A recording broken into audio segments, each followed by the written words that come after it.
Shepard, I got to tell you, it's a little surprising to see how bad this has gotten when still the worst of it here in Sebastian, Florida, is still 12 hours away. The rain coming in at 45-degree angle, almost sideways. The beach behind me has pretty much disappeared, and once it does disappear, there's a lot of homes in the way.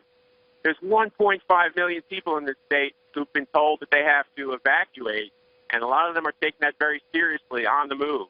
If you're in hotels around here, if you're in the lobbies, what you see are often a lot of old people.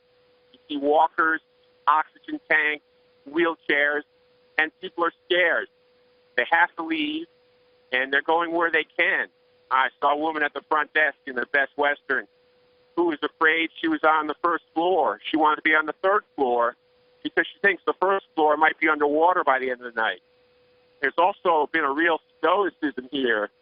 I talked to 3 people this morning from manufactured houses, and they said they don't expect to be anything there when they're gone, and they just said it as a matter of fact. So people here are dealing with tremendous stress, tremendous fear, and often elderly and often on their own.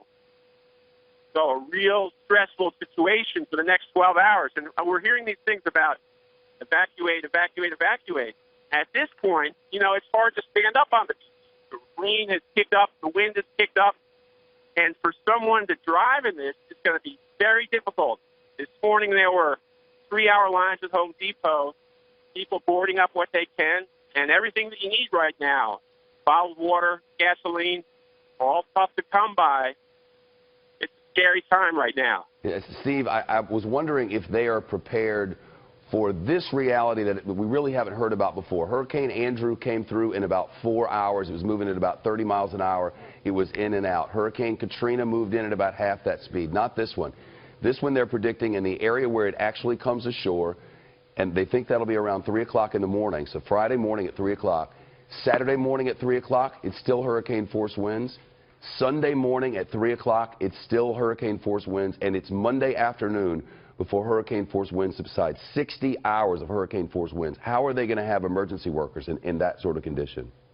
Yeah, they can't go out at certain wind speeds. And just to put those numbers in some sort of perspective, when you say a 10-foot storm surge, that's well over 4 feet over my head right now.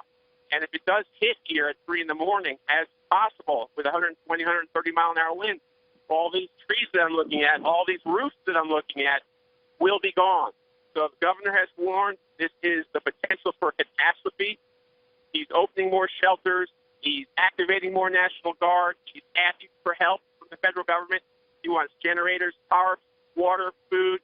We could be in for a real rough ride here along a long expanse on the East Coast. Steve Harrigan, you be careful.